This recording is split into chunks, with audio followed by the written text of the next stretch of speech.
पुरी जिला कृष्णप्रसाद ब्लॉक ब्रह्मपुर पंचायत महेशा ग्राम द्वारिकानाथ ग्राम आज धामाकेदार भाव में नंद उत्सव पालन करागला। ग्रामर परिचालना कमिटी मेंबर रामचंद्र नायक, जलंधर जाली, रमेश करण, शिवप्रसाद पात्र, निरंजन जाली, प्रकाश साहू, विभत्स नायक, सुधाकर नायक, प्रमोद जाली, पवित्र मोहन दास, वैष्णव नायक, प्रफुल्ल साहू, सनातन नायक, पुरोहित राकेश मिश्र और कर्ता रामचंद्र नायक, कौशल्य नायक ग्रामवासी सहयोग में श्रीकृष्ण जन्माष्टमी पालित होईछि।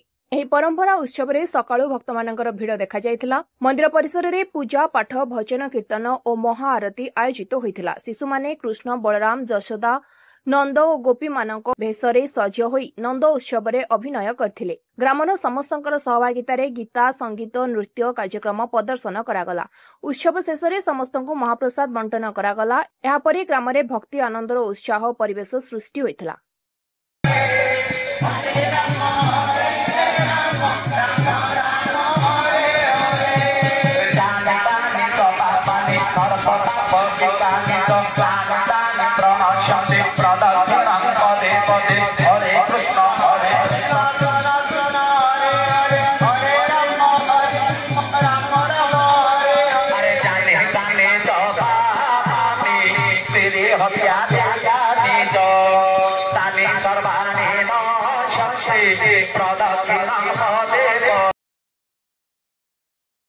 कृष्णप्रसाद कालुराम नायक रिपोर्ट, स्वतंत्र ओडिशा लाइव।